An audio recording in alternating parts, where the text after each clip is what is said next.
You're listening to Paranormal Now on the Inception Radio Network. I'm your host, Alan B. Smith, and join us as we traverse the cosmic highway of paranormal pit stops and tantalizing turnoffs.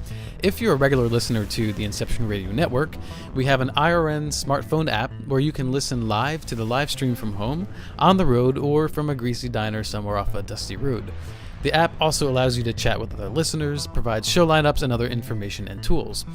This is the 10th episode of Paranormal Now, our first small milestone, and I just want to thank everyone who has supported Paranormal Now so far and has followed on Facebook and Instagram. And if anyone else out there is just tuning in and finding us, please like us on the Paranormal Now Facebook page, which is Paranormal Now Radio, or on the Instagram account at Paranormal Now. I'd love to hear from you, your opinions, your feedback. And for the occasion, I couldn't ask for a better guest. Peter Robbins, who promises to open up and shed some light on his research into the Rendlesham Forest incident. His co-author, and what will prove to be controversial for some, probably disheartening for others, and most welcomed by the rest of us.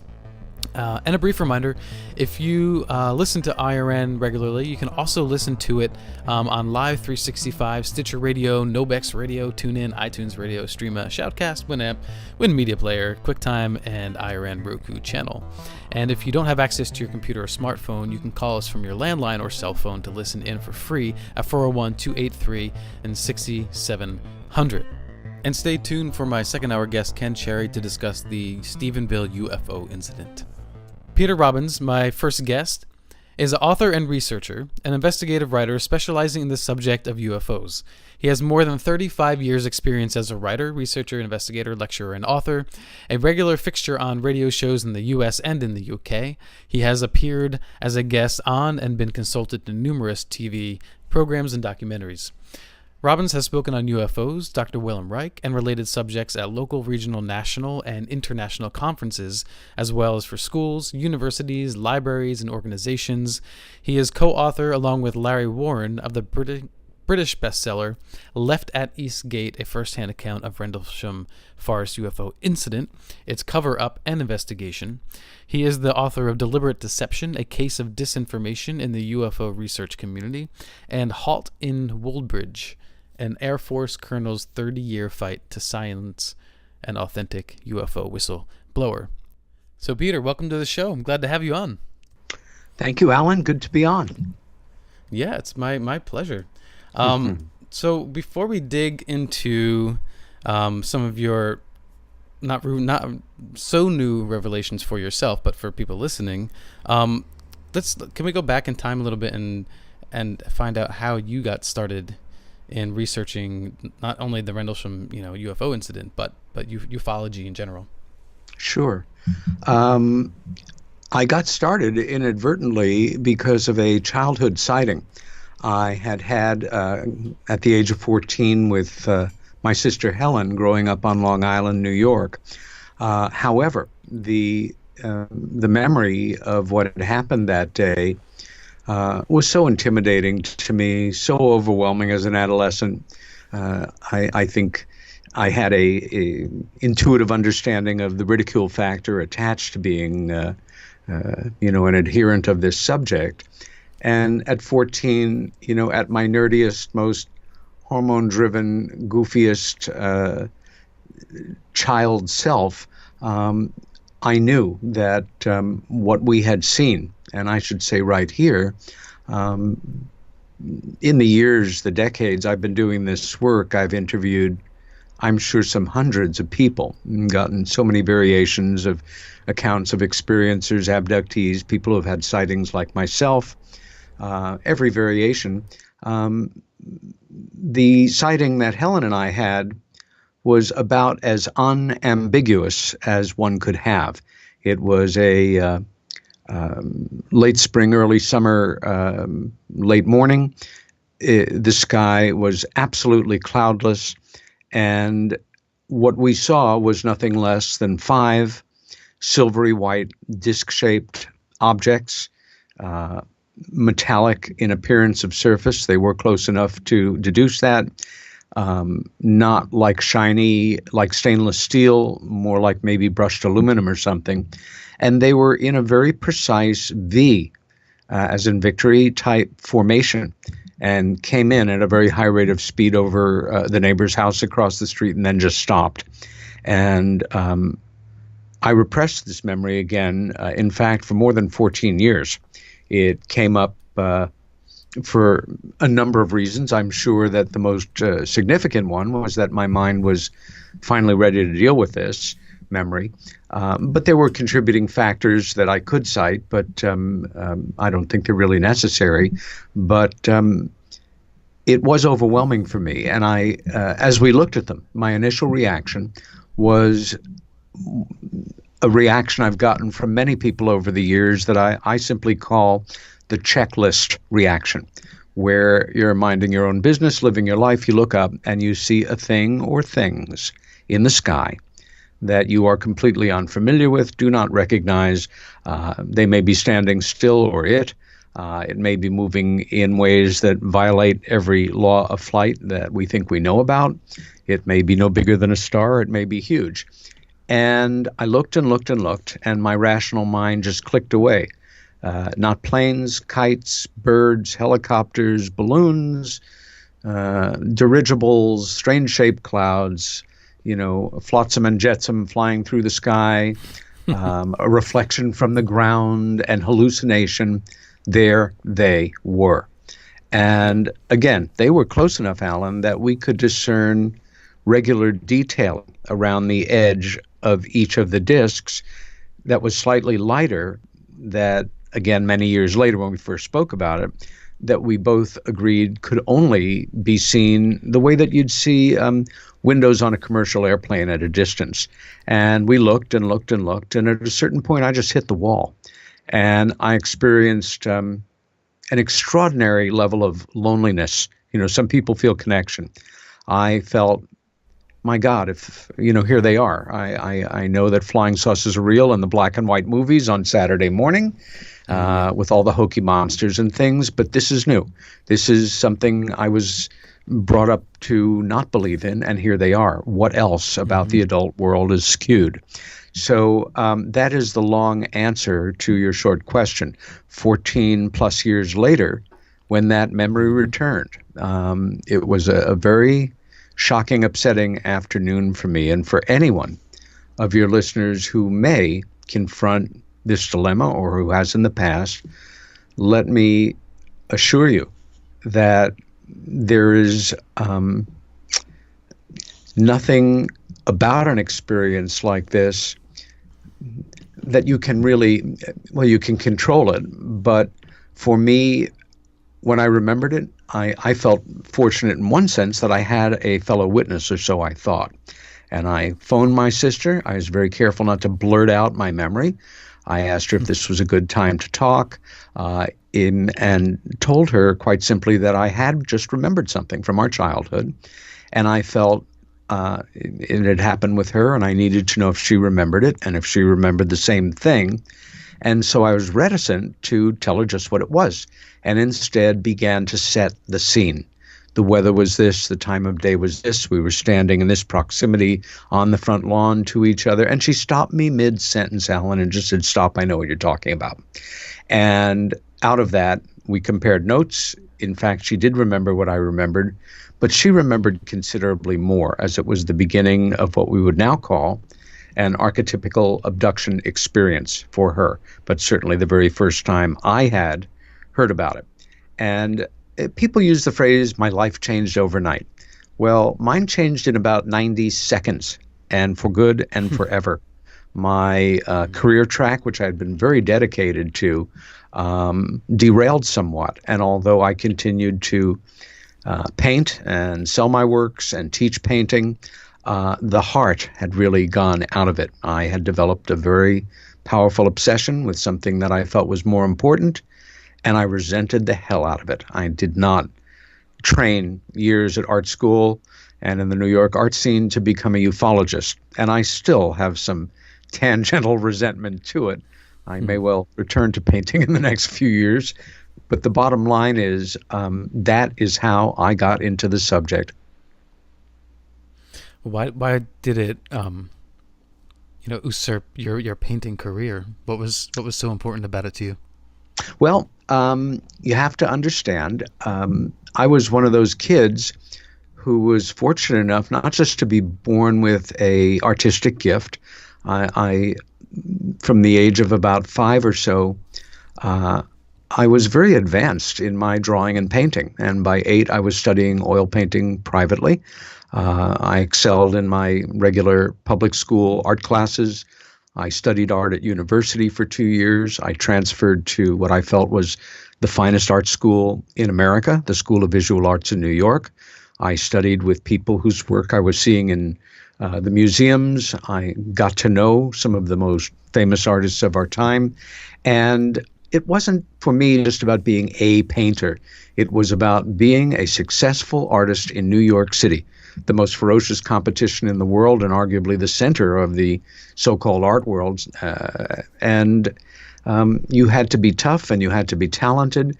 And I thought I had what it took. And was, again, living my dream. I had a commercial loft downtown, was selling my work, was working to make my living, helping to renovate old factory buildings in what's now called Soho, the major art district for some time.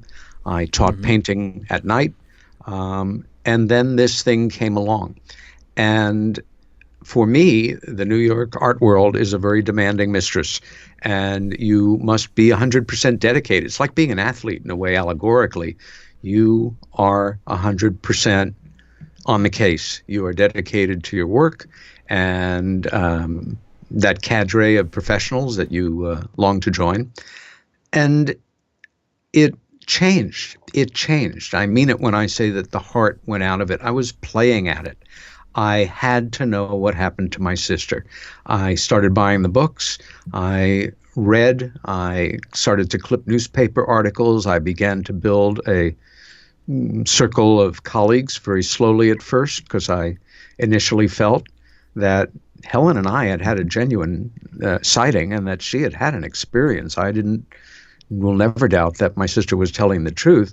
But I figured, again, the ridicule factor and the way popular culture functions, any other grown-up who says they're interested in flying saucers has got to be out of their mind, or at least, a mega nerd and delusional.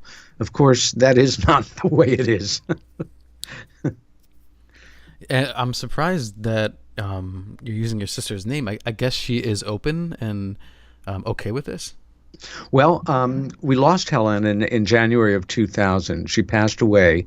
But from the moment, we first started to talk about this, she was not only 100% there.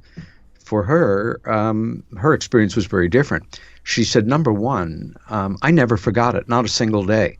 And when I'd reflect on it, more often than not, I would feel special. And that's not a bad thing. However, the reason we haven't talked about it, when I asked her, how come we never talked about this all these years if you've never forgotten it? She said, do you remember that afternoon? I came up to you later in the day and I said, do you want to talk about this? And you looked at me and you said one word, and it was emphatic, and it was no. And you're my brother. I love you. I respect you. The day led to the next week, month, year, and here we are more than 14 years later. Helen went on to become a very successful singer, songwriter, performer, and one of the real pioneers of that phase in evolving rock called punk, open for any number of the groups that went on to international fame, performed for 10 years, wrote gold and platinum record award-winning songs. It's recorded by the Blue Oyster Cult. Wonderful performer. But she not only never backed away from this subject, she used it occasionally as visual materials for promoting herself as a singer. She talked about it in music business interviews. Some of her experience entered into several of her song lyrics. And even a week before she passed, heavily medicated, my sister Ann told me she was going on with one of the hospital nurses about her experiences. She could have cared less about what anybody thought. And like me, she saw her role in this, aside from your career, your image, your living your life, as somebody who is attempting to function as an educator, to some degree in our society. For those listeners familiar with my work, a lot of it is rooted in post-war history. The internet on any given day is filled with alleged new breaking amazing cases and disclosure leaks and people coming forward and making extraordinary claims, all well and good, some of it nonsense, some of it not. I think I'm fairly valuable helping otherwise intelligent, open-minded, understandably skeptical people through that first door into the foyer, so to say, to the point where they can come away from one of my talks and say, good Lord, there is something to this subject, and there is evidence in some cases that approximates the kind of evidence that, attorneys present in court. This is real. I need to learn more about it. This is not a joke. No, it's not a joke for so many people who have actually had an encounter of their own. You bet, I think Alan. It has to affect you personally because it is initially an objective experience that you had. So how do you approach the subject objectively when you know from personal experience that it's real? If I get your question right, it's how do I approach or deal with people who are approaching me who have had the experiences, or the subject matter in general? Because if your work is to be considered legitimate, it can't just be, this is how I feel about this because I have experience. That's a great point. For me, I'm not a journalist. I didn't study it in school. I have a BFA in painting and film history. I taught myself to investigate, and not perfectly, I might add. I observed my major mentor, dear friend and colleague for many years, Bud Hopkins, whose assistant I was, Bud being the father, really, of modern scientific UFO-related abduction studies, do the same thing, also as a painter. Chase down facts, confirm them, wherever possible. You mentioned Left at Eastgate. There are, I think, over 300 annotated footnotes in that book. They are all mine. Footnoting is boring, repetitive, not very sexy, and kind of mundane stuff. But I felt it was crucial to do whatever I could to add to our pool of knowledge. And in this case, some of the footnotes refer to post-war history, to the United Kingdom, to the history of the bases involved, to extraneous events. The best you can do is get as much confirmation from the non-UFO related world as possible and build your case exactly so on as solid a foundation as you possibly can. And your base, and from what you're known best for, would be the Rendlesham Forest UFO incident. For many people, that's true. Yeah, that is what I'm best known for many folks. Right. And so you wanted to talk about something that you had misgivings with the author, your co-author, for some reasons. Did you want to talk about that now, or do you want to get to that a little bit later? Sure. Over the past year, in fact, even a bit more, information, highly specific information, has been brought to my attention that has disturbed me tremendously. The encompassed picture is that the account, the subjective account of my co-author's story of the events that he was involved in, the events surrounding him, things that don't directly relate to the story but to his life, were not only not accurate, but that they were not true.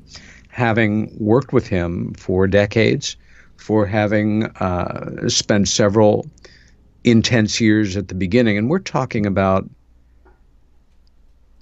30 years ago, that we shook hands, 30 years next month, that I would assist him in writing this book. that I have a long history with Larry Warren, and I had felt that after doing the research that I did, that he was absolutely good on his word, and checked out many, many, many things at a certain point. And, with the benefit of hindsight, it's easy to say what you think you should have done. But being a pathologically nice person who does tend to take people at their word, and at a certain point, you can win me over or not. But I felt at a certain point I had proved enough to myself of Larry's account and details surrounding it that he was telling the truth. And I feel now that in part that was not the case, and that there was an intent to deceive. And to say this has torn me up over the last year is something of an understatement. And I agreed to go on your show and talk about this a bit, in part because I am now at a point where I have gone through prolonged months of reflection, of study, of frustration, disappointment, anger, sadness, and come to a point where I realize I was had to a certain degree. I'm troubled by the fact that the book itself, our book, Left at Eastgate, is now by many people being completely discounted, even people calling for it to be removed from publication. My feeling is there are people that have been doing more homework on this than me, and they can confirm a number of direct aspects that I haven't even confirmed yet of, no, he said this here, but we have established in literally legal terms that could not have been accurate. Well, that there is... yeah. Well, I wanted to ask you before you continue, when you first met Larry Warren, what was your gut instinct? What was your intuition about the man?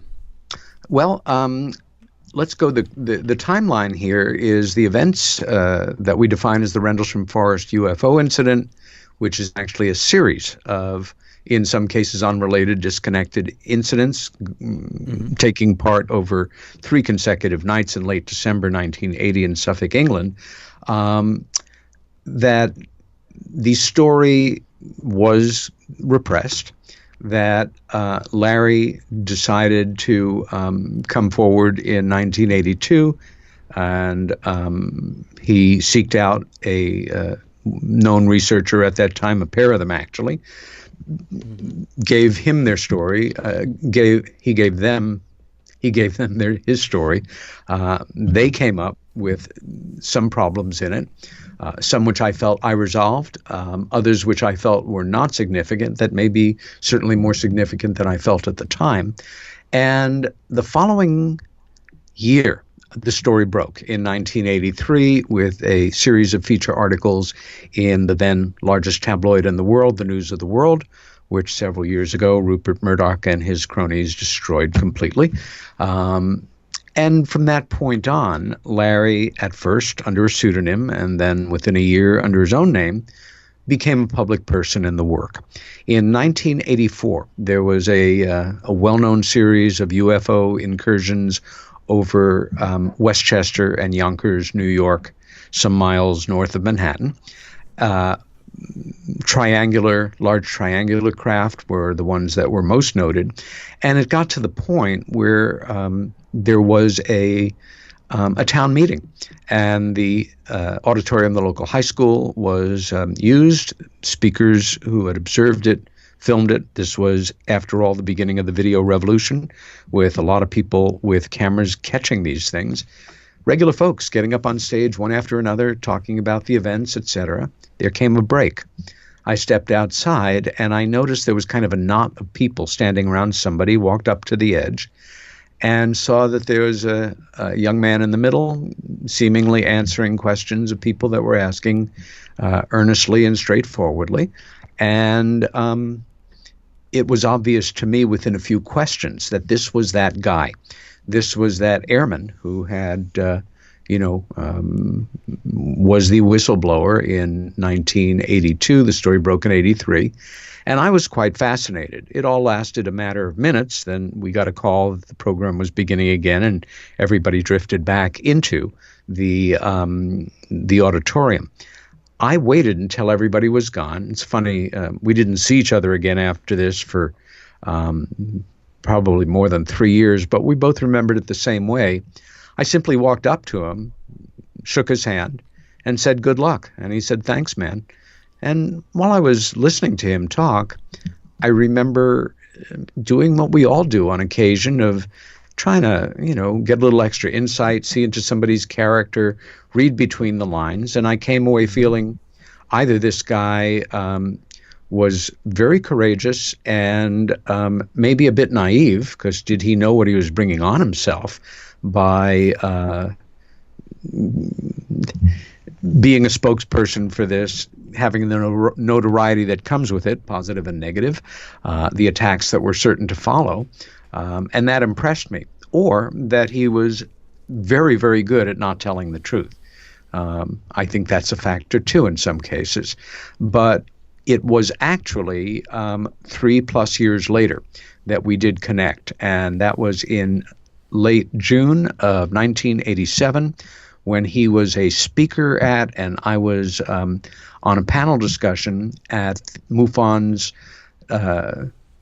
International Symposium that year. And it was a particularly important one in that it was the 40th anniversary of Roswell, and it was held in Washington, D.C. at American University. I heard Larry speak. He heard me speak. We ran into each other in the hallway the last day of the conference on Sunday, both of us with agendas. Mine quietly was that I wanted to interview this guy. His was, as I later learned, he had decided I was the person that he wanted to write this book with. And he chose well, in a sense. If the worst comes to be true about this, the person he should have been looking for was somebody who could help him tell a story in an articulate, respectable manner, to help legitimize him, to confirm aspects of his account, which I certainly did, and to take it on to a completed book. When I asked him when might be good for him to get together, he suggested the following weekend, which was the 4th of July weekend. He came in from Connecticut, where he was living, on Friday afternoon, slept on my couch. We did the longest interview I had ever conducted, got some great material. And by Sunday afternoon, I asked him what was really going on here. And that's when he said, I was glad to give you this interview, because after I heard you speak, I thought this is the guy I want to write a book with. And I was flattered and responded to, I thought it was a little humor, that I was flattered, but maybe he should think about finding like an author, like somebody that had actually written a book before.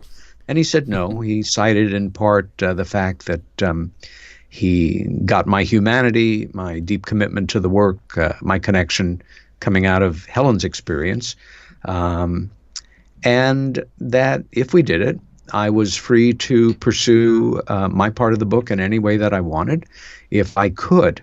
And this is in the book.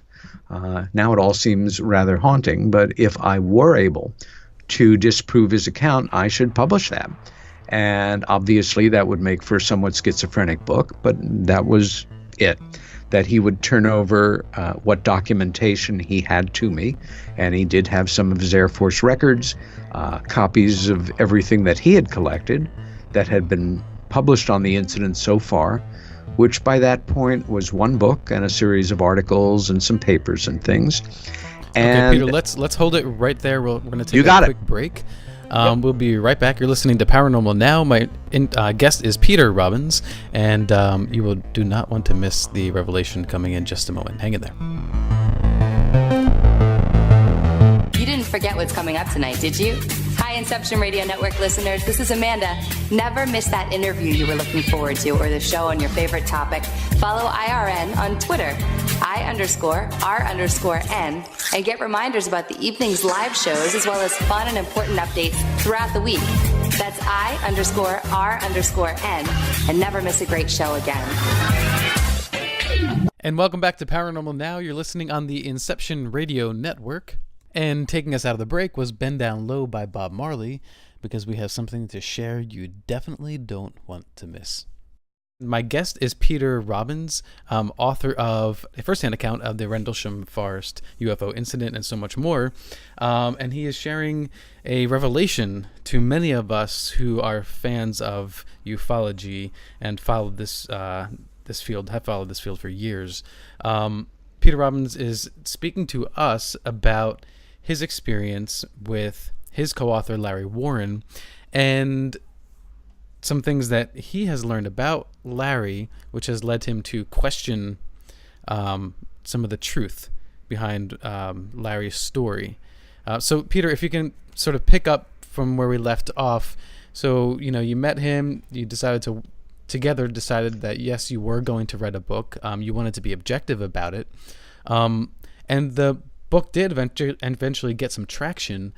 What has changed now? What happened that now you have not only doubts, but I think a real disbelief of some of the things Larry has told you? Well, to backtrack very quickly, Sure. the offer that he laid on the table was very simple. And I thought just what it should be, namely that if I could not disprove his claim, that I do my best to back it up. And that if we were able to complete the book and get it published, we would simply split what earnings it made into the future. And my first thought was, unless this is some Machiavellian sort of turn of psychology or something, I wouldn't expect somebody who had things to hide to approach me with an outright challenge to dig them up and confirm them and show that I had discovered that he was not telling the truth here, there, the other place. Sure. And so I began. I think now, looking back more than 25 years, where I erred, when I erred, was after a certain point of, okay, I've verified this, I've verified that. This is the truth. This seems to be the truth. That I took his word for it. I believed his account. I believed that he was telling me the truth. I guess the last thing, maybe it's different with other people. Well, certainly it is. Many people are cautious and wary, where I am fairly open and of goodwill, and will automatically distrust an account. I have had people suggest to me that in some way that I have been involved in helping to perpetrate a fraud. And anybody that knows me and knows why I got into this work, I would like to think would laugh at that, because this is a crazy thing to be doing with your life anyway on a certain level. It's one of the worst ways to make a living ever imagined. You take hits from everybody regularly because you are an adult involved in researching the UFO question. But I now realize that I'm not that hard to fool if somebody has gone out of their way to convince me of their sincerity. And if they're good at it, at a certain point, I will take them at their word until I discover to the contrary. When the book finally was published, and it took a long time to do, it was a major bestseller in the United Kingdom. It garnered the respect of a lot of people in fairly high places and a wide spectrum of readers. And it's something that until relatively recently, I never took anything but pride in. I followed up with 2 other books defending Larry. One against what I felt were deceptions that were put forward in a book written by my old colleague Nick Pope, in part, and the other in response to a now well-known part of a lecture several years ago in England by former RAF Bentwaters Deputy Base Commander Charles Hall, where he spent the entire final part of the lecture slagging off Larry and the book. Ironically, Charles Hall, who certainly picked up decades before I did that there were things off about Larry's account, either chose to substitute what he believed for what was empirical fact, made errors, put forward what he felt he knew, as opposed to what, again, had actually taken place, and then, there's no other way to say it, absolutely did not tell the truth about certain things about our book. For example, repeatedly in that talk, he will say on page 473 of Left at Eastgate, you will find X, but it was really Y, therefore Larry is lying, when there was absolutely nothing at all, and I mean at all, referential to what he was talking about on that page or other pages. So with Charles, there are certainly a few areas, that are now open to some question in my book, responding to his attacks. But overwhelmingly, he comes off very badly as somebody who, my mother used to say, 2 wrongs don't make a right. And if you lie to attack a liar, or you tell an untruth to counter what you feel is another untruth, that doesn't cut it. That's not legitimate. But yeah, I could spend, if I had the intention and desire, probably months now going through the minutia and, writing another book, which is not going to happen, about this subject. 3 is plenty for me, thank you very much. Where I am right now, Alan, to cut to the chase, is going over as carefully as I can, and more importantly, as objectively as I can, all of the charges, all of the specifics that have been brought to my attention, challenging Larry's account or aspects of it.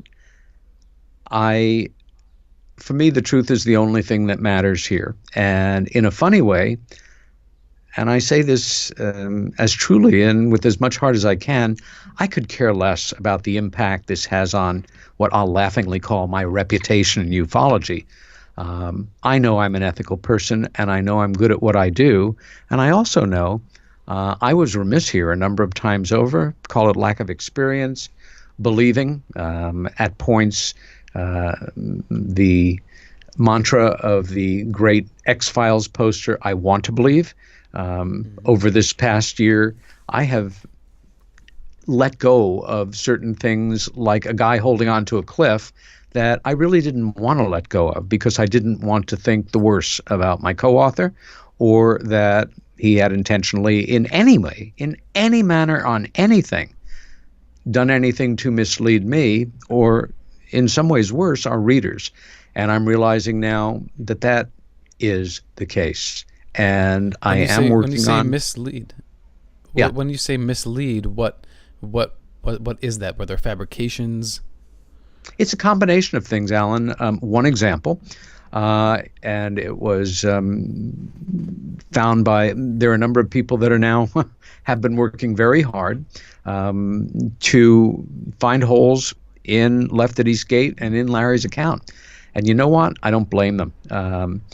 Larry's friends refer to them as the Larry haters, and some of them certainly do hate him or dislike him very much for not only deceiving, but then doubling down and not backing down on certain things that have now been fully established without any reasonable doubt within a legal framework as simply not true. A simple example would be early on in the book, Larry writes about that moment in 1983 when the story breaks in the British paper, and the British reporter that had spoken with him cites some things from their interview, and Larry dismisses them as inaccurate, or that he never said them. In fact, Ronnie Dugdale, a local Norfolk researcher, was able to contact that reporter, who still had the tape recording and the full transcript of his conversation with Larry in 1983. And what Larry says is not accurate. What the reporter says is. Now, who knows? Maybe he forgot or misspoke, or it's an error. I have to take a more critical view that it was intentional. And you'd say, well, it's one thing. It's not the biggest deal in the world. But you do it once, and there are a lot more than once in other areas. Question everything else, sure. That's just right. And I have to take that side, even at the cost of what it may mean for my being associated with him, with the book, and for defending, these specifics for such a prolonged period of time. Right now, where I am, as I said, is working on as objective a response as I can. I have had no desire, to put it mildly, to get myself engaged in the many very lively and aggressive dialogues going on, pro and con. I'd like to be able to do this in one or two shots, answer questions and follow up as I feel appropriate, and then get the hell on with my work. Some people may not even be aware that throughout the time of all the years that I was committed to researching the Rendlesham event, there were 15 other subjects that I pursued, did research on, that resulted in articles, conference papers, chapters for an upcoming book. Over the next 6 weeks alone, I'm giving presentations at 3 different conferences, one this coming weekend in New York State, the next month in Athens, Greece, and then at the beginning of July in Roswell, New Mexico, having nothing whatsoever to do with Rendlesham. So what else did he say or not say that you got caught up in the writing of these books? You backed him on his accounts. What else was there? I'm not even going to go into the specifics. I'll be covering them when I write about them. For anybody that's interested, these dialogues are taking place in a number of locations. I would check the Rendlesham Lone Ranger Facebook page, but they're numerous, and many of them are backed up with extremely credible evidence. Other ones are not backed up by that quality of evidence, or that they're not able to establish it for one understandable reason or another. I think it's when all is said and done, I think it's extremely sad. I took a lot of pride in working with this guy. I thought a great deal of him. I think one of the casualties of this whole situation is that there are things that he says in Left at East Gate that are accurate and true, that are now going to be open, understandably, to question by anyone who wants to question them.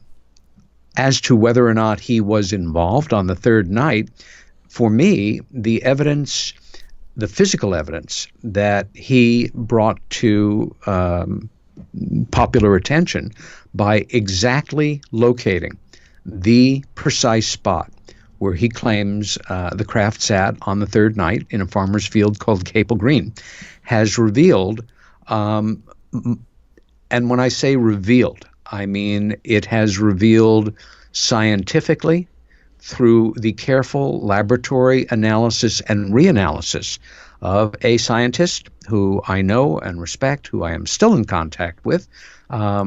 The original analysis was done in the earlier 90s. Following soil samples were followed up later, and I mean, it's like science fiction results. The sand component in the soil had melted. 4 times the amount of tiny metallic flecks in the soil were in the area where it sat compared with the rest of the field. Mutant strains of the plants grew on the spot more than 10 years later where the event happened, and on and on. It's breathtaking, actually, as a physical result. And I think if I were able to continue on in this work until I'm more than 100, which ain't going to happen, and just continuing to do the work I do, I may never be associated with any other physical results that are as dramatic. And I should stress here for anyone asking the question in their mind, this is gilt-edged as far as I'm concerned. We walked out to that site in February of '88 for the first time. That would have been almost 7 years and plus after the event had happened. And Larry's arm shot out like a rocket, sat right there. I could see the discoloration. He could see the discoloration. Samples were drawn. The laboratory analyst, the scientist who ended up doing it, I came to completely randomly by finding a laboratory, finding a scientist. And his name is Matthew Moniz. I spoke to him a couple hours ago, just actually to check in. He may be joining us in Roswell this summer. And he is a very respected scientist at what he does, working where he does in Massachusetts, stands by his analysis as much as I stand by it. So that's one of the casualties, or a potential casualty in a way, that people may say, well, you know, there's obvious questions about these other things. Maybe the soil analysis is somehow bogus as well. And that's a shame. That's a shame. So if you had a chance to go back to Suffolk, England and explore the entire area, you know, money not an issue, would you go back? Oh, not only would I don't want anybody to confuse my feelings about what I'm talking about here and the Rendlesham Forest incident, Left at East Gate and Larry. That is a completely separate subject from visiting the United Kingdom, from returning to Suffolk and the Rendlesham Forest. Some of the closest friends I have in my life who are family to me are there. And I will always return there whenever I have an opportunity, because I love these people, because it's a fascinating part of England, because the Rendlesham Forest is in part truly a major anomalous piece of real estate. And walking through it is very evocative. I'm sure I've taken walks in that forest 50 times in almost 30 years. And I have been out to that field summer, fall, winter, spring, day, dead of night, snow, rain, sunshine, you name it. I am fascinated by it, but I will say something else. Because of the assault on me, and I mean it more as kind of a psychic assault, how disheartening this last year has been to realize that so much of what I felt was good, important, valuable, and contributing work that I felt I had made to our knowledge of this case may now be in question. And because of the vitriol and the hatred and the untruths and the counter-untruths and the attacks and the personal attacks, I've had it as a Rendlesham researcher. I really have. I wish all the other ones well. As a ufologist, I will keep a interested eye on new developments, other witnesses coming forward, new proof being put forward. I hope not further episodes like this where a major witness's account is called into question. I wish them all well, but I have no desire to participate in Rendlesham research anymore. And I think I've sort of lost a certain amount of street cred no matter what on it, and I accept that. I mean, again, I hear you, but I think it's going to follow you for a long time. Oh, it's going to follow me for the rest of my life. Yeah. And if I can paint a picture, so you have your co-author Larry, who was an apparent witness, and so there's two problems here. You have one, there are things that he said that can be confirmed. He was in fact there, but there are other aspects to his story that are proven to be false. So that's the way it seems. So the question is, how much is true, how much is false, and does it matter now? Does it matter how much? Or are you literally just going to let this go and say mistakes were made? I own up to that, and that I was played, and then just move on? I don't think I can do that. I don't think that is respectful to a readership that, to some degree, look to me with some respect on this subject. At the same time, I am not going to spend the rest of my life dealing in the minutia of what is and what isn't and what might not have been authentic. In the response I'm working on, I'm going to cover as broad a spectrum of it as I can. I'm sure that a year from now, I'll be doing a radio interview about something wholly other, and the host will say, I have a follow-up question on that whole Rendlesham thing. The latest, claim of inaccuracy in your book is such and such. How do you comment on that? Well, it comes with the territory. I can't walk away from that. And you'll probably have to come up with like a 30-second rap just to get it out of the way and move on, because yes and no. No, I don't feel that's appropriate either. I think every question, every approach should be dealt with respectfully, individually, and not, part of a just a block stock response. At the same time, I'm good at what I do. And the fact that this whole episode will now allow anyone that wants to say, hey, but I remember when you did that when, 30 years ago. And yeah, I have absolutely admit I screwed up in certain areas.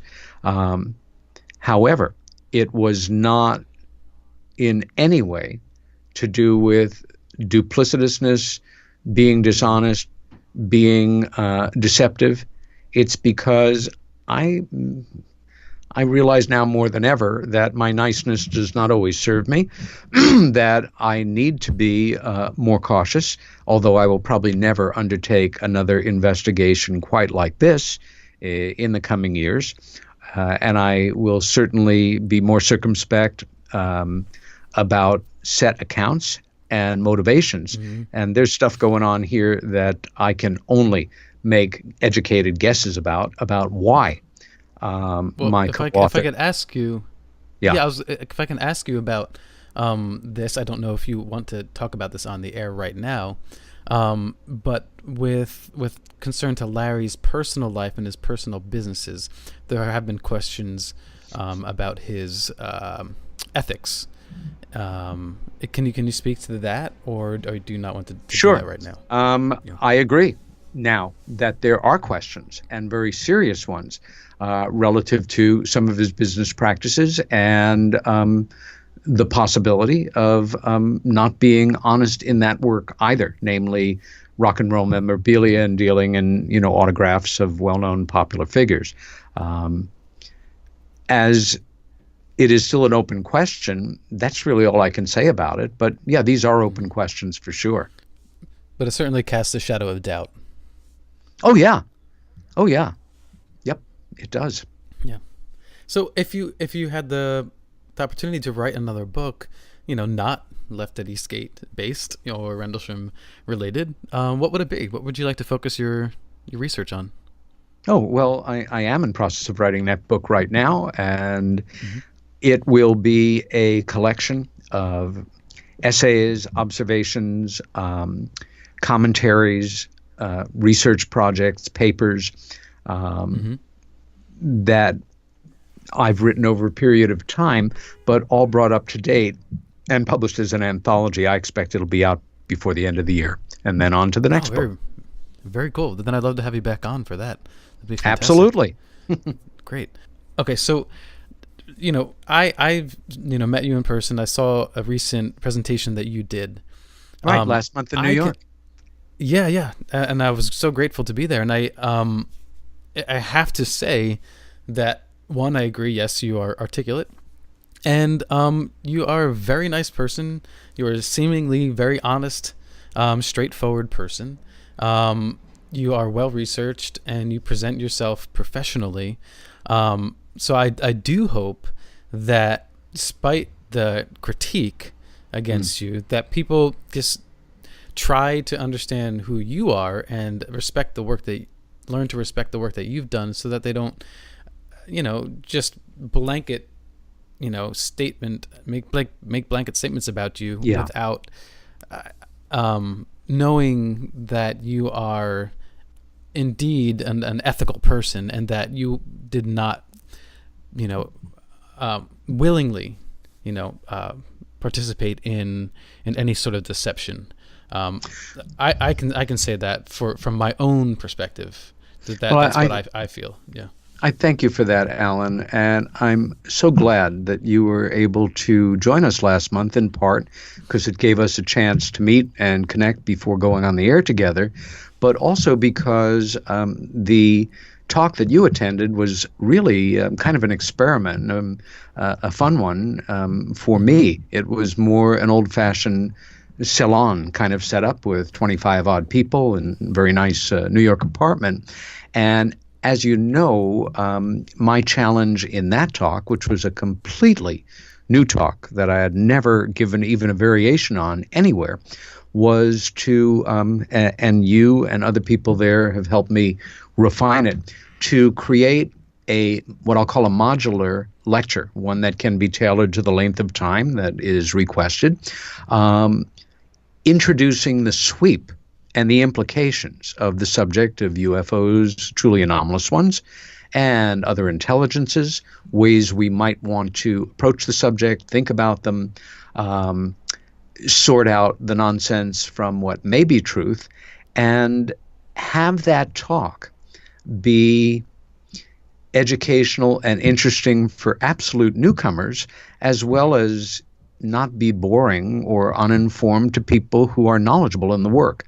And as you know, I used, in some cases, some rather entertaining and non-standard imagery to make my points in terms of visuals that I've never really drawn from, graphics from, wild science fiction, illustrations from the 1940s and 50s, ancient art purporting to be or possibly representing contact or visitations, as well as some intriguing photographs of the surface of the moon and Mars. And I am going to continue refining that talk, and probably, and I'll keep you posted on it, in August. Our friend and sponsor, William, whose apartment we use there, and I will create a follow-up event, and with any luck, you and the missus may be able to join us again. Oh, that'd be fantastic. Thank you. I'll keep you posted. Well, Peter, that's it. Yeah, absolutely. That's the hour. Hopefully we'll get together again to another interview soon, and I wish you the best on your presentations, on your book, and I hope that everybody out there listening doesn't just jump on the hater boat, and keep an open mind to someone who I have respect for. And I usually don't take sides, but there it is. Okay, so that's it for Paranormal Now. If you want to find out more about Peter Robbins, you can go to Peter Robbins NY, peterrobbinsnewyork.com. And Peter, what about your Facebook page? What's the link for that? Anybody is invited to visit it. It's open. There are Shock of Shocks, other Peter Robbinses on Facebook. I am the one in Ithaca, New York. I try to keep updating when I'll be speaking next. There are people even today. There is a critical commentary dialogue about the subject that we have had here. I almost never remove those kind of commentaries unless they become extremely abusive, which is rare. And for anybody that wants, they can jump on right now and check it out. And I will have you can find him. Yeah. Oh, go ahead, Peter. Go ahead. Yeah, just that I will have a more updated web page fairly soon. Okay, great. So yeah, on Facebook you can find him at facebook.com/PRobbinsNY. Okay, that's it. Thank you everybody for tuning in. And stay tuned for the second hour guest, Ken Cherry, author of the Mark Slade Investigates Stephen UFO book. And as we discuss one of the most important and one of the most amazing UFO sightings and incidents, particularly in the United States, if not the world. Hello, Inception Radio Network listeners. This is Amanda. Remember, you can take your Inception Radio shows on the go. Just download the Inception Radio Network app for your iPhone, iPad, or Android smartphones and access live shows, past shows, guest lineups, and much more. Just visit the iTunes Store or the Google Play Marketplace and download it today for free. Welcome back to Paranormal Now. I'm your host, Alan B. Smith. My second hour guest is none other than Ken Cherry, the founder of Epic Voyages Radio, which can be heard here on the Inception Radio Network. And if you were interested, coming out of the break, that was Here With Me by Dido, also happened to be the theme song of Roswell that was on television, a few years ago. So Ken Cherry, I'm honored to have him on again. He came on for the first episode, and this is the 10th episode, so we've had two great guests tonight. Ken Cherry is the Epic founder and president of Epic Voyages Radio, epicvoyagers.com. He is a former Texas State MUFON director, author, and investigator. He has founded the Epic Voyagers Investigation Team and Epic Voyages Radio. Throughout his years of experience, he is most fascinated with the 2008 Stephenville UFO event and sightings. He is the author of the fictional novel Mark Slade Investigates the Stephenville UFO, which serves to leak truths of Ken's very own personal experience while investigating the Stephenville UFO event. And if you haven't had a chance to pick up the Stephenville UFO book, it is a great read. And there's a foreword on there by Nick Redfern. Ken Cherry was there on the ground. And if there was anybody who had the most tactile connection to what was happening during that ongoing event, it was definitely Ken Cherry. And I'm happy to bring you back on, Ken. Thanks so much. Well, thanks for inviting me, Alan. I'm happy to be here. Yeah, my pleasure. So, we've talked before when the first episode you came on a little bit about your past and why, you began to become interested in this topic. But I'd like to spend a little more time this time actually talking about the Stephenville UFO event if we can. How did you actually get involved initially in investigating the occurrences that were happening in 2008? Well, in November 2007, we began to have an increased number of sightings coming from a 4-county area in and around Stephenville. There are 254 counties in Texas, and we were getting as many reports coming out of that one concentrated area as the rest of the state combined. Through December they increased, and then in January they just exploded in number. And one day I got a call from Angela K. Brown, who is a AP reporter, that said there was a report from a local businessman in the Stephenville area about this enormous craft that he and a couple of his friends had witnessed one evening while they were outside his home just chatting. And, what did I think about it? And I said, well, we've been getting so many reports from there that I plan to send a team down to interview witnesses and see what information we can gather. Well, Angela wrote a story that went national and then international. And the amount of media interest in this story was just absolutely incredible. By the time we arrived in actually Dublin, which was a little town down the road from Stephenville, which itself was only about 15,000 people, there were reporters from all over the country. Literally, one news crew was from London. One said that they had been in New York City filming a special, and their boss called them to drop everything and get down to Dublin, Texas, to cover this, what they thought was going to be, I was going to give a press a meeting, but we were actually just there to interview witnesses. But San Francisco, there was a Japanese reporter there. It's just this room had never had more than 200 people in it. I was told by our sponsors that it had 500 folks in it, and half of them were reporters. So it's just impossible to convey how much interest this case garnered. And I would have to say that part of the reason that it gained so much interest is that there were so many witnesses who were middle-aged and older, people with very impressive backgrounds, or law enforcement officer, several of them, a politician, local city councilman, a pilot who was the initial witness whose story got out in the papers. One was a career employee of American Airlines. So on and on and on. These were all very, very credible people, and giving their account of what they saw at different times around this 4-county or so area. We found their stories to be very, very consistent, and so of course that lent a lot of weight as well.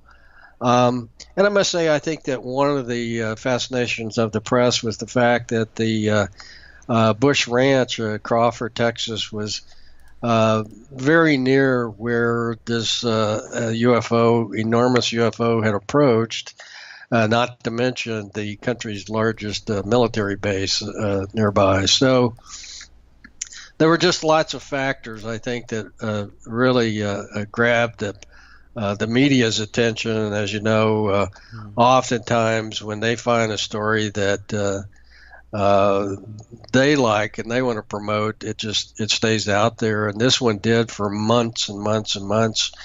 My phone rang off the hook day and night, literally, because people were calling from different time zones around the world. So it was total immersion in this case for really pretty much the whole year, and for reasons I can get into a little later. But the one thing I would want your listeners to know is that this was not a one-time event. This craft apparently returned on numerous occasions throughout the year 2008. The original AP report that you said went out, how detailed was that? Was it just some people saw something? I mean, how? No, it was pretty detailed. And of course, all of the stories that went out, I think here in the Dallas-Fort Worth Metroplex, there are several millions of people. I don't know what it is, 7 million, something like that. The newspapers carried this story on the front page, oftentimes the top of the fold, several times a week in one case, and named me as the head of the investigation, which just lit up my telephone every time the new stories were published. But the original story was about this gentleman, Steve Allen, who was a local businessman near Stephenville, who was also a private pilot. A couple of his friends, one of whom was a career American Airlines employee, all standing outside his home one evening. And what they reported was a craft that was a mile long and a quarter mile wide. And Steve estimated that it was going about 2,000 miles an hour. And he said the way he calculated it was he saw the distance across the horizon that this thing traveled, and he knew how long it took him at top speed in his airplane to travel the same distance, and so he had come up with this 2,000 miles an hour. Now, I guess one of the other very important factors that got a lot of attention was the rest of the story was that they were standing there, Steve and his friends, just got, aghast at this, what they had just witnessed, standing there talking for a while, and this craft came back. This time it was followed by military jets, F-16s, and afterburner, and trying to catch up with this thing. And he said it was like at some point this craft said, well, I had enough of this, just stepped on it and accelerated away that so quickly that it made the military jets look like they were just standing still in the air. So, it was a very captivating story from, the very beginning, a real attention grabber. And when you see that on the front page of a major newspapers, and I mean, it was in San Francisco. I got copies of papers from all over the country, and this story was not buried, somewhere in the back of the paper. It was carried pretty prominently all over the country. So, and it sold newspapers. I know the Stephenville paper had its record sales months, when they ran stories there. So January and February of 2008. So, needless to say, I think, it is one of the top UFO cases of all time. As a matter of fact, I did a Dateline program on NBC, and they ranked the 10 most important UFO stories, and I believe Stephenville was ranked number 2. I don't recall what 1 and 3 were, but of course, when I was speaking about some of the witnesses' reference to the size of the craft, some of them said things like bigger than our largest battleship, bigger than 3 football fields, bigger than a super Walmart. And of course, that's where NBC put in a little graphic showing a Walmart, shooting off into space. They couldn't resist, right? Could not resist that. Yeah. So, nevertheless, I would have to agree that for a number of reasons, it ranks as one of the most important UFO cases. Of course, I may be biased in that, but I think Dateline. I didn't have any influence on Dateline. They ranked it pretty high too. Yeah, I mean, my guess would be Phoenix, Arizona sightings would be in 1 or 3 slot somewhere. Yes, yeah, it was up there. It may have even been. I don't want to admit it. It may have been number 1 or or whatever. It was slightly ahead of the Stephenville. But for my own reasons, though, I feel that it was more important than the Arizona case because, that was a one-off event, and this craft. One of the questions that one of the witnesses asked me that I'd spoken with a number of times, she said, "Mr. Cherry, why do you think this thing keeps coming back?" And actually, that was a very, very significant question, and I think really points out to the importance of this case, the fact that it did keep coming back, and I think displayed a purpose in its activity. So I would, in my mind, that makes it more important than even the Arizona case, the Phoenix case. Yeah, I mean, let me quote Whitley Strieber here, and now, granted he's describing your book, but he said the Stephenville UFO event was one of the most extraordinary and important such events in recent history. Ken Cherry's novel explores the case and its implications in a creative and unexpected manner, chillingly possible. I think that there is more credibility to this case than probably a number of other cases, and it is kind of odd that, so many specials, of course, specials will be made about Roswell, New Mexico, but there are so many more specials about Phoenix Lights or other, like the Aztec sighting and crash. So why don't you think it's had the same media coverage in the television documentary series as some of the other events?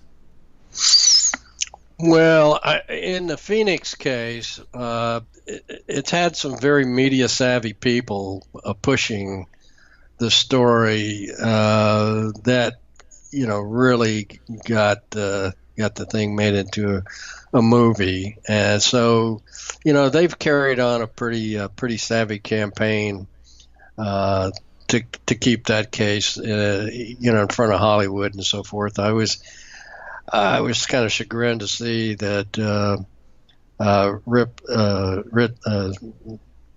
Ridley Scott Ridley, Ridley Scott production company had picked up the Phoenix case. Okay.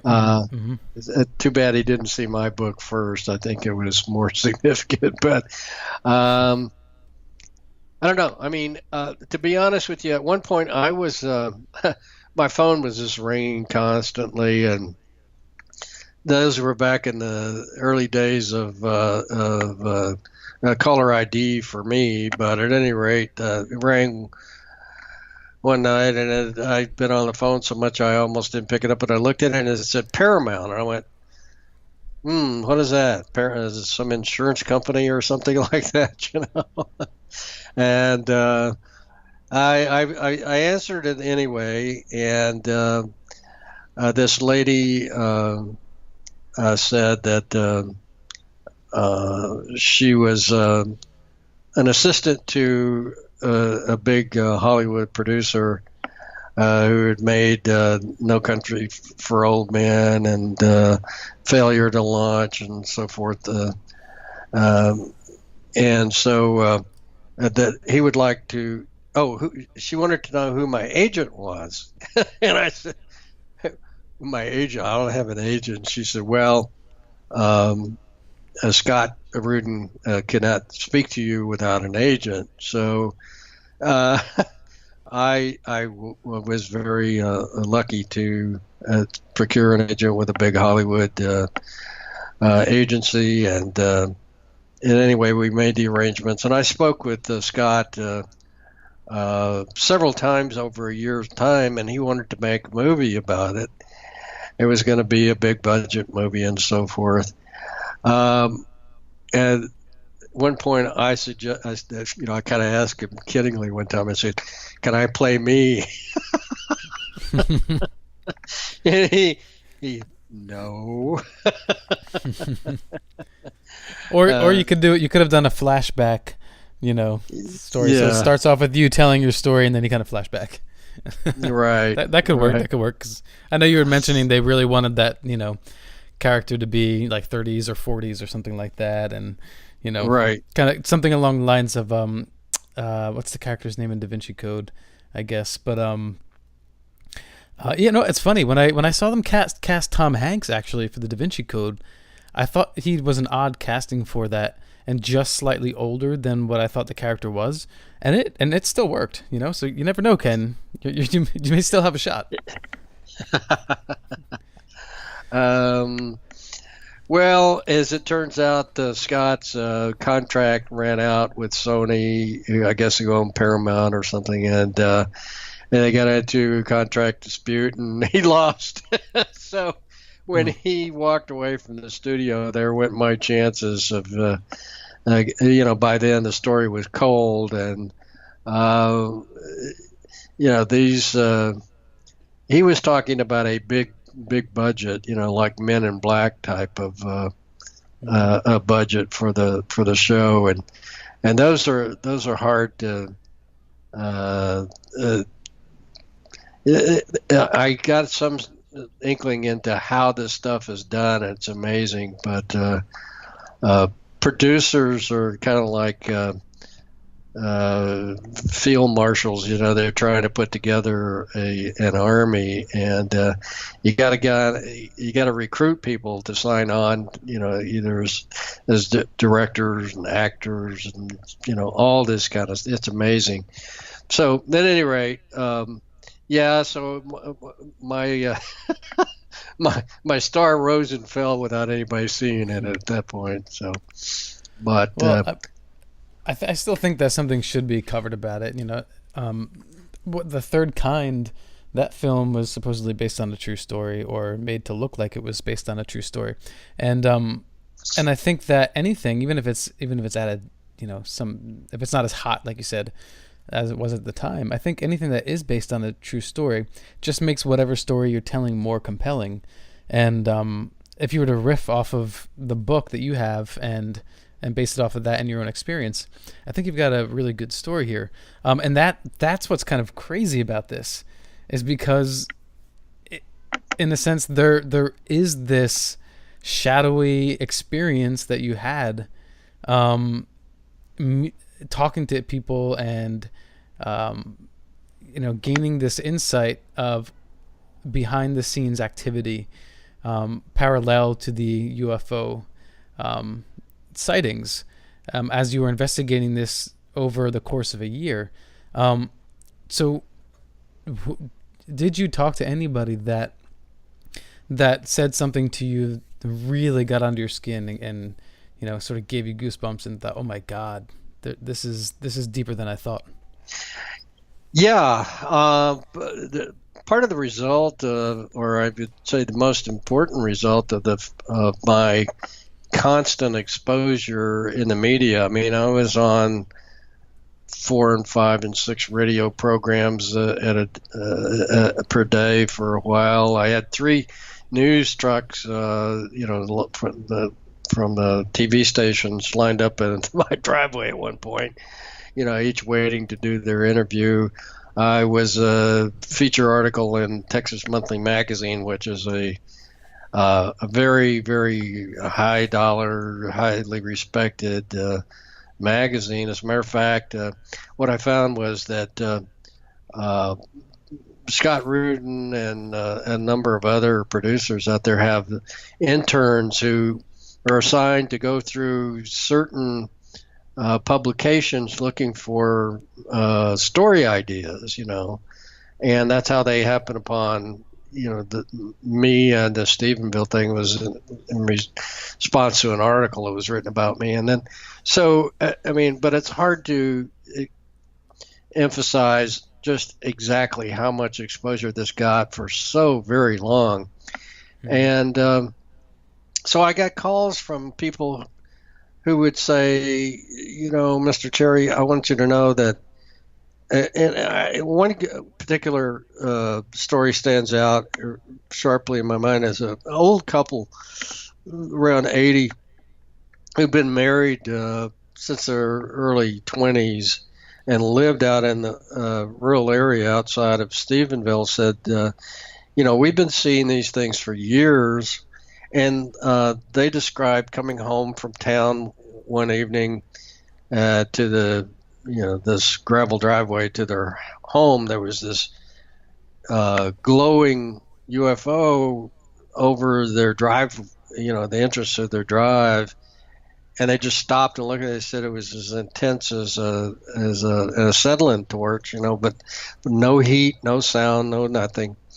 And then they said it suddenly shot about a quarter mile down the road to hover right over their home, like saying, I know this is where you live, And then it stayed there for a bit, and then it shot off at a right angle and then up over the tree line and was just gone in a blink.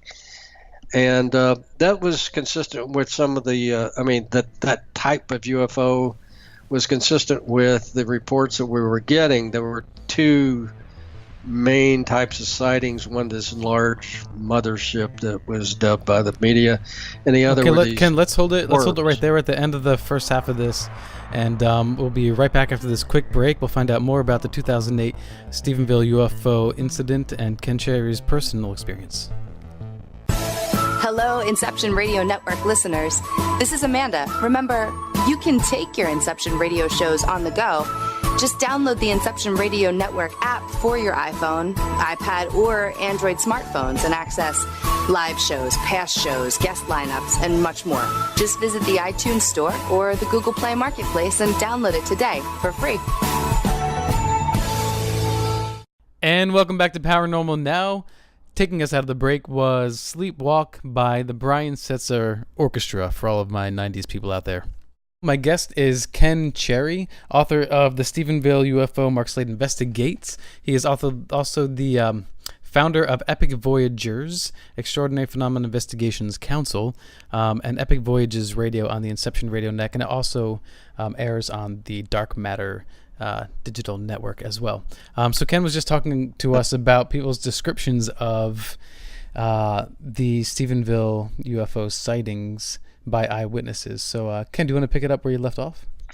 Yes. Well, not only this report that was of a sighting that had taken place about 60 years prior, but many other residents of the area contacted me to give similar stories, and we began to do some research and found an old article about a UFO sighting and a crash of this orb type of vehicle back in the 1890s. So it turns out that this area has a rich history, of active UFO activity. So that was a very interesting bit of information to discover there. So obviously this predated, the Bush Ranch or the location of the military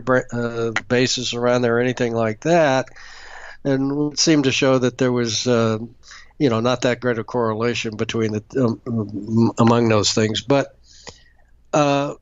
what went from there was one day I got a call. The first one that I can recall. This gentleman said, "Are you Ken Cherry, the guy that's heading up the Stephenville investigation?" I said, "Yes." And he said, "Just a moment, let me close my door." And it turns out that this gentleman was with a particular agency of the government, and he said, I wanted to tell you, some things that might help you with your investigation." And at first I was just astounded by what he had to say, but it kind of went along with the story that we've been getting about these sightings for over 100 years. And, what he said was there's a reason that, these so many sightings have taken place in this area over such a long period of time. And what he said was, I'm going to hold you in suspense for a moment, but it was just an astounding statement that I just thought, well, that's interesting, but okay, what am I going to do with this? And so I just sort of put it away. But, I began to get more and more contacts from people who were insiders, former military, former air traffic control, former intelligence people, CIA, NSA, and so forth, scientists who claim to work at Area 51, at S4 specifically there at Area 51. And all their stories began to mesh.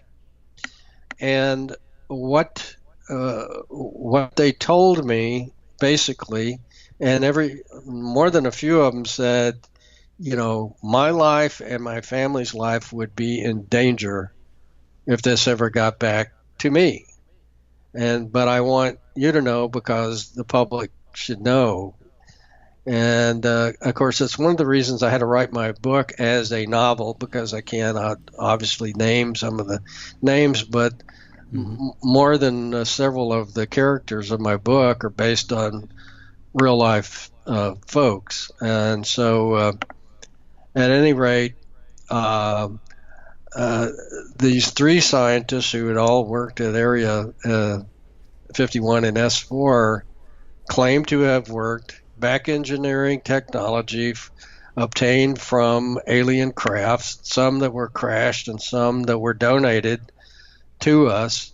And two of them said that they had worked with aliens specifically.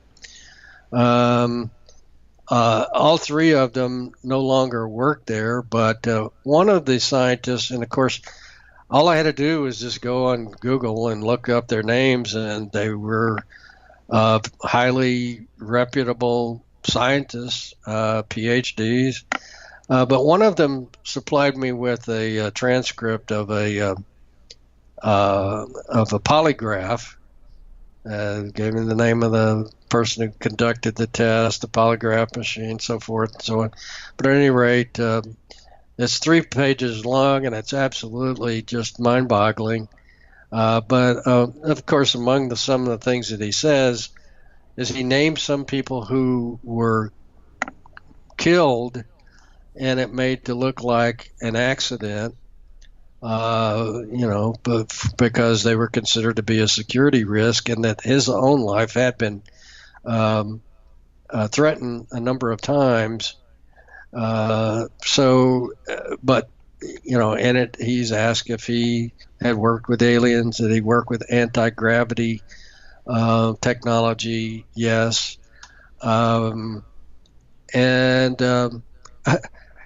Fascinatingly enough, he had been asked to come to Japan, where it was the closest place that they could take a downed UFO from the site wherever it was picked up, and he was asked to inspect it, and he, among some other scientists that were there. But one of the things he described in this craft was, he said, a liquid wall, which they hadn't figured out.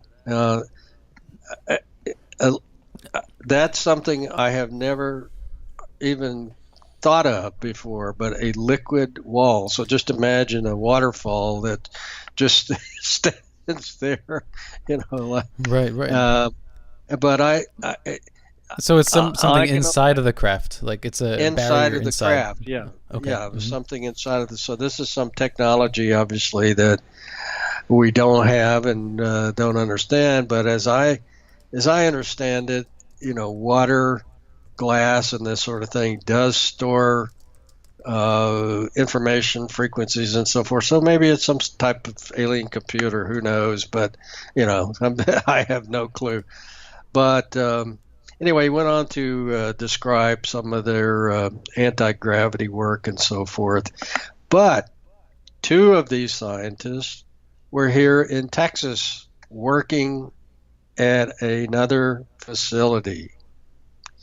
And this is where their story meshed with this earlier call, this first call that I had gotten, letting me know that there are these facilities underground that the intelligence community knows about, but it is highly, highly compartmentalized. And this gentleman that I first spoke to said that he knew of two in Texas, and he had only met one other colleague who also knew of another in Texas. In other words, they don't even communicate among themselves. This was some happenstance that but at any rate, I do describe one of these facilities in my book, and some of what I describe is word for word what I was told. And so it does explain where this craft came from, how it was manufactured, but then there are other parts of the story that explain why it came back so many times and what the purpose for that was. Mm-hmm. So when you talk to individuals, who are supposed to be on the inside, what do they describe that these alien creatures are like? Well, I do describe some in my book, but the ones at S4 were described more as the gray type of alien that we've all, that Whitley Strieber has brought to the fore. Has kind of burned into our memory there with that cover, those almond eyes staring at you. But according to a former defense minister from Canada, Paul Hellyer, there's multiple numbers. I think he mentioned something like 17 different species of aliens that are visiting the Earth for thousands of years. And so it's interesting. I've heard different numbers, like from 9 to 17 or what have you, but I've not heard anything like, oh, there's 100 species, there's 200 species. It seems like with these different sources, it's kind of within the same range of single to double digits, which to me is actually suggests that there's something true about what they're reporting, because you're not getting these crazy claims of, oh, there's 500 species visiting, planet Earth. Right. It seems very, very, very, very limited in the numbers that we hear coming from insiders. Well, I think when you look back at some of the evidence over history, I mean, there are some pretty accurate depictions of flying saucers on cave walls, and there are writings and manuscripts, I mean, from all over the world at different times in history that talk about the visitation of these beings from the sky coming down and their crafts and so forth, whether it's Indian, Roman, Chinese, South American, whatever. So I think there's pretty ample evidence that we have been visited for thousands of years, if not since the beginning of mankind, from creatures, species, intelligent beings that, if I don't know if it's right for us to try to attribute, benign or hostile or whatever emotional intentions as we humans have, but if they didn't like us, if they wanted to wipe us out, they could have done it, long ago. So, whatever their interest is, I think what is happening, and to kind of cut to the chase with the Stephenville event, was that part of what was going on there was, you can call it a psyop operation if you want, but it was more of a human conditioning process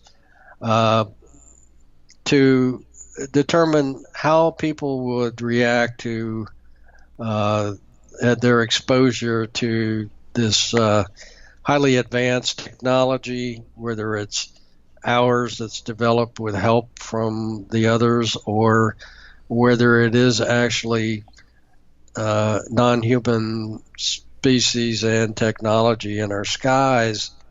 So you might say it's kind of like we've discovered when we've come across primitive tribes that have never been exposed to the outside world.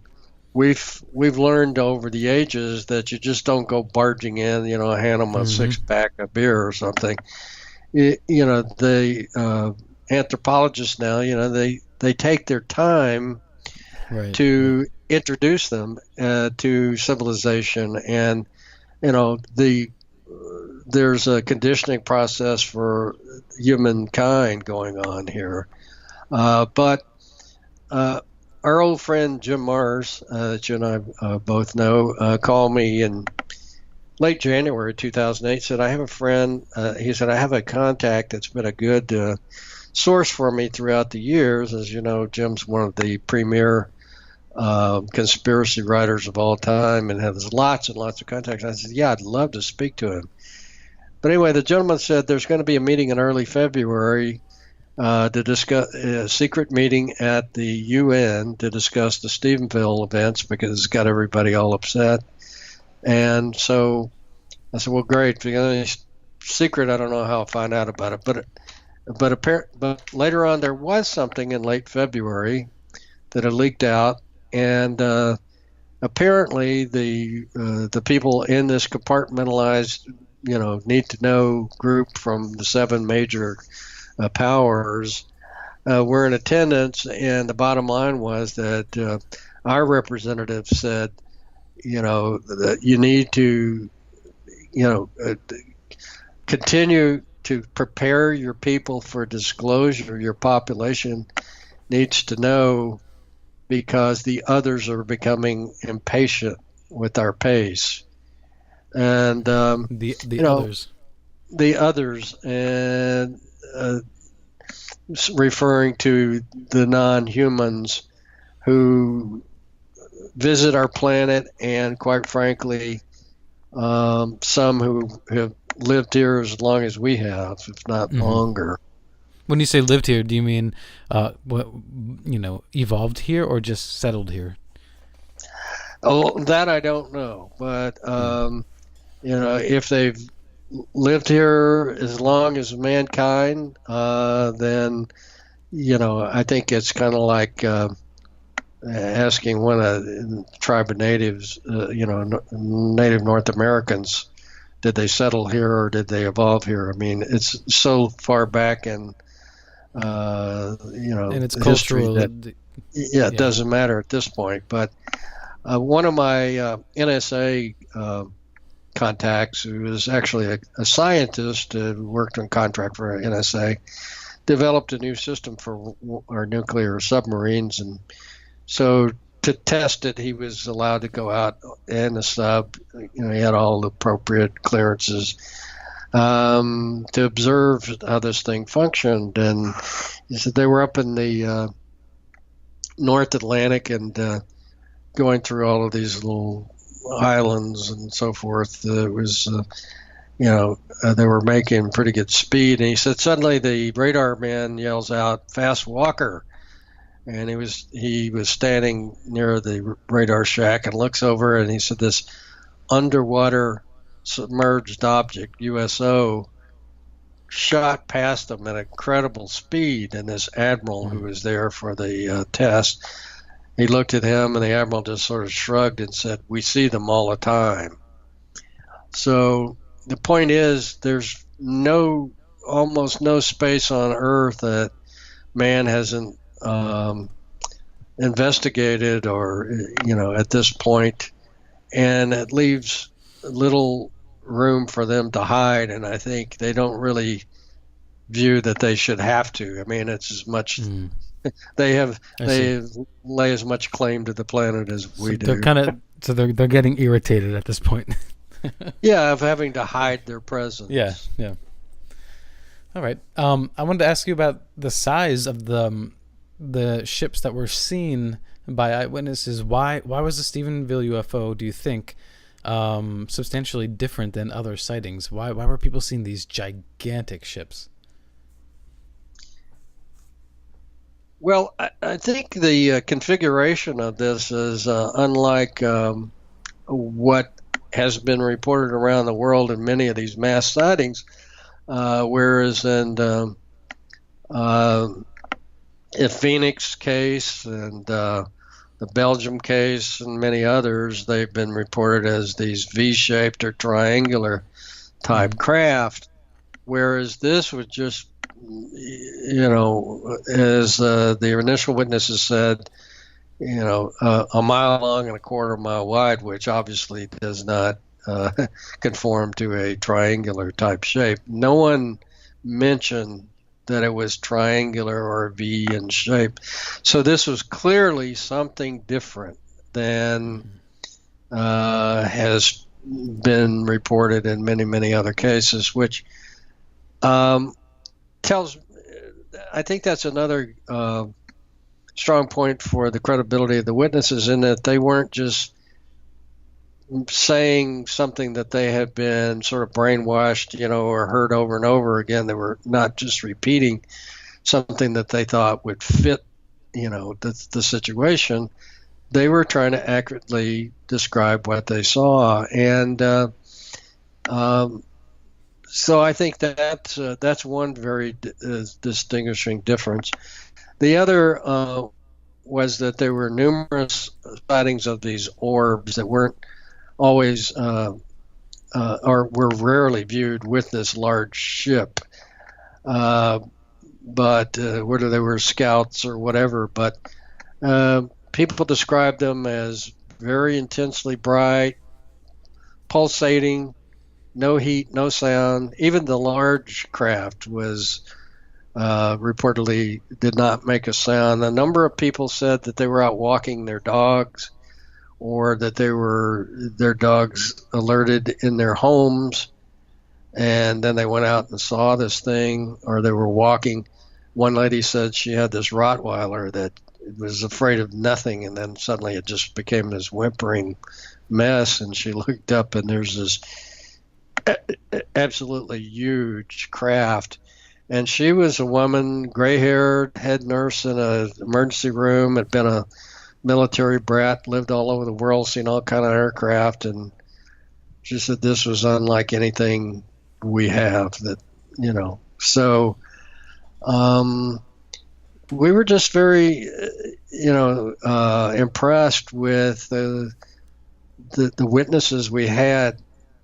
But I think in any experiment to find out how this would affect the psychology of the masses, initially everybody was very curious, inquisitive, calm. But as it came back and the media continued to hype it, and I do believe that there was a certain amount of collusion going on there with the media to hype this.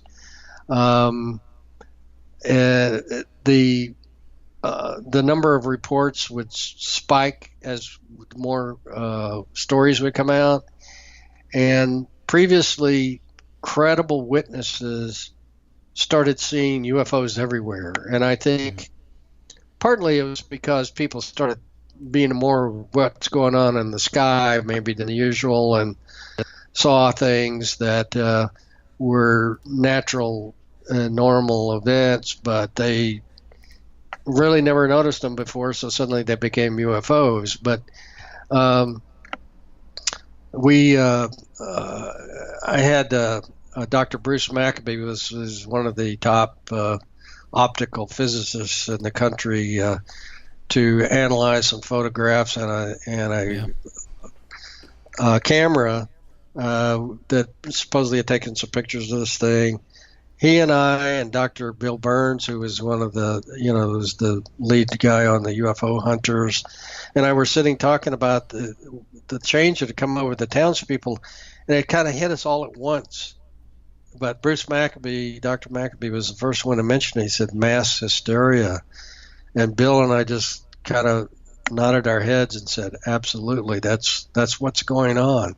This has now gone from curiosity and wonder to hysteria.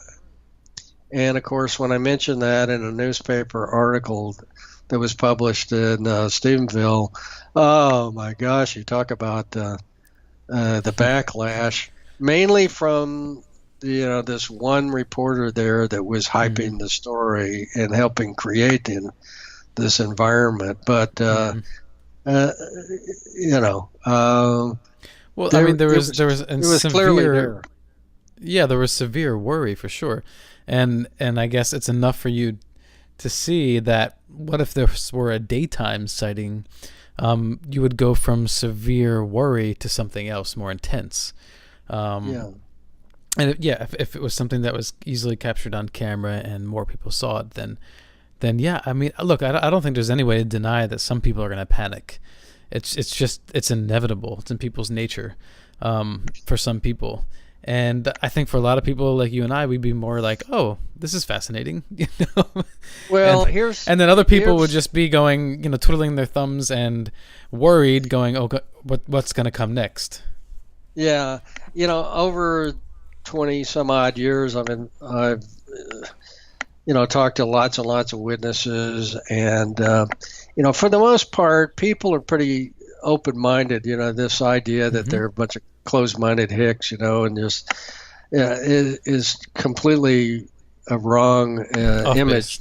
Most people are very open-minded and think, of course, we're not the only intelligent beings in the universe. I mean, it's a height of arrogance. Of course, there's other, intelligence out there. But the one thing that I have found, though, is that while people are willing to accept that there's advanced civilizations out there who have the capability perhaps to visit us and troll around in our skies and check us out from time to time, that they have to cross this vast distance across the galaxy or whatever, they can accept that. But what I believe from talking to most people is that there are a lot of people would have a very difficult time dealing with the notion that they're not visitors.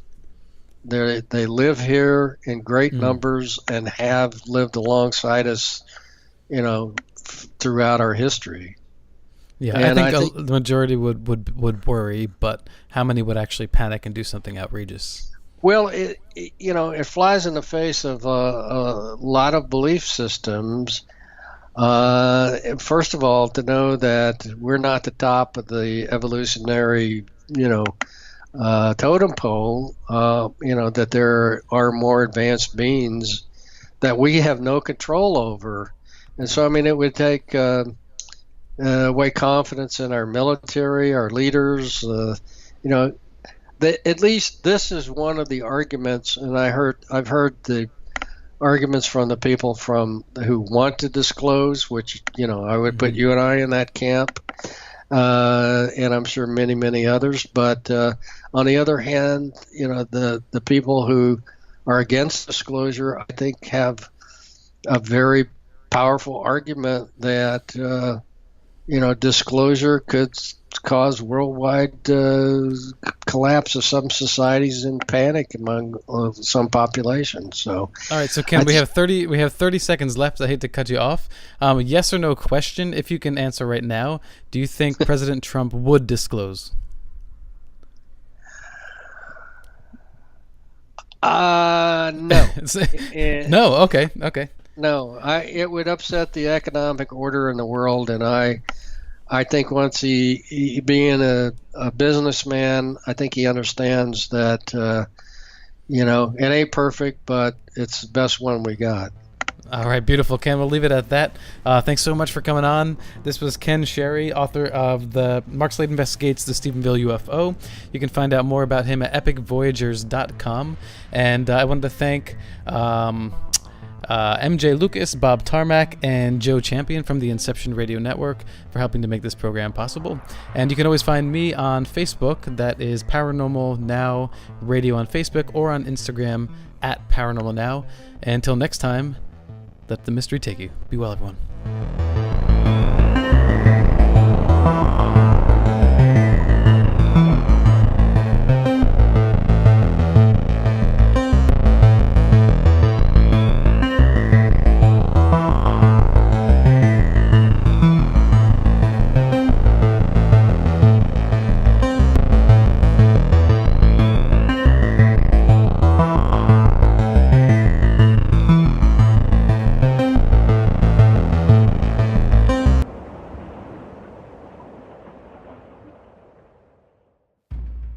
Granite Tide Publishing is proud to announce the release of our latest novel, Mark Slade Investigates the Stephenville UFO. Written by renowned UFO investigator Ken Sherry, the Stephenville UFO tells the story of the infamous UFO sightings of Stephenville, Texas in 2008, where local residents witnessed unknown craft and lights in the sky chased by military planes.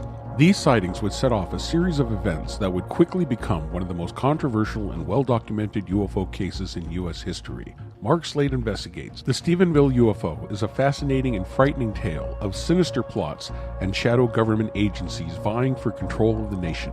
Author and researcher Ken Cherry has woven an intricate tale that shines a light on an ominous chapter of American history and proving that not everything is as it seems. Mark Slade Investigates the Stephenville UFO is now available on Amazon.com, BarnesandNoble.com, and on Glanatide.com.